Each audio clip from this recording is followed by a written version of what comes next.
بسم اللہ الرحمن الرحیم۔ شروع اللہ کے نام سے جو بڑا مہربان اور نہایت رحم کرنے والا ہے۔ آج ہم اپنی ویڈیو میں تذکرہ کریں گے حضرت یوسف علیہ السلام کا۔ آپ علیہ السلام حضرت یعقوب علیہ السلام کے لاڈلے بیٹے ہیں۔ آپ علیہ السلام کا سلسلہ نسب یوں ہے: حضرت یوسف علیہ السلام بن حضرت یعقوب بن حضرت اسحاق بن حضرت ابراہیم علیہ السلام۔ گویا کہ آپ علیہ السلام حضرت ابراہیم علیہ السلام کے پڑپوتے ہیں۔ آپ علیہ السلام کی والدہ کا نام حضرت راحیل بنت لابان ہے۔ حضرت راحیل کے دو بیٹے تھے، ایک حضرت یوسف علیہ السلام اور دوسرے بنیامین۔ حضرت یوسف علیہ السلام کے باقی 10 بھائی دوسری ماں سے تھے۔ ابھی آپ علیہ السلام 6-7 سال ہی کے تھے کہ بھائیوں نے سازش کر کے ایک اندھیرے کنویں میں پھینک دیا۔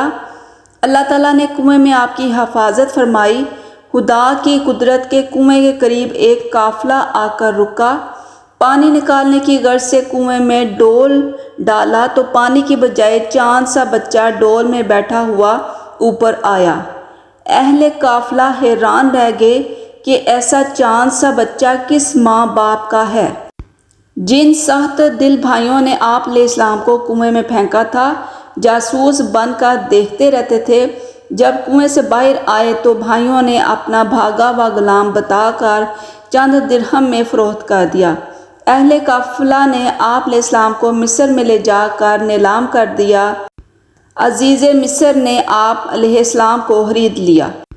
عزیز مصر نے آپ علیہ السلام کو بڑی عزت کے ساتھ رکھا تھا، لیکن آپ علیہ السلام کے حسن کو دیکھ کر اس کی بیوی زلیخا فریفتہ ہو گئی اور آپ علیہ السلام پر برے ڈورے ڈالے، مگر اپنے ارادہ فاسد میں ناکام رہنے کے بعد آپ علیہ السلام کو جیل خانہ میں ڈلوا دیا۔ 7 سال بلا کسی جرم کے آپ علیہ السلام جیل خانہ میں رہے۔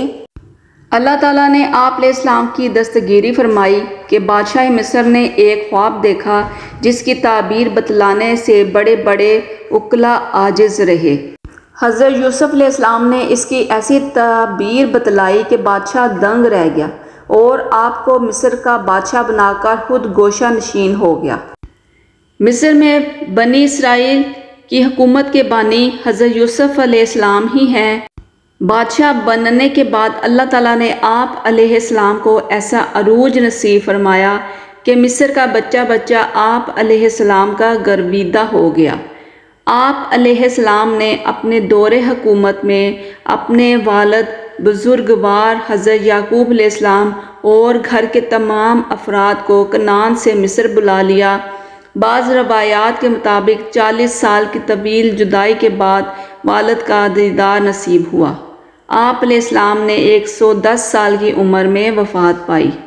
جی تو اگر آپ کو ہماری یہ ویڈیو پسند آئی ہو تو اسے لائک کر دیں اور سبسکرائب کر دیں اور بیل آئیکن کو پریس کر دیں تاکہ ہماری ہر نئی آنے والی ویڈیو سب سے پہلے آپ کو موصول ہو۔ اپنا اور اپنے پیاروں کا بہت زیادہ خیال رکھیے گا۔ اللہ حافظ۔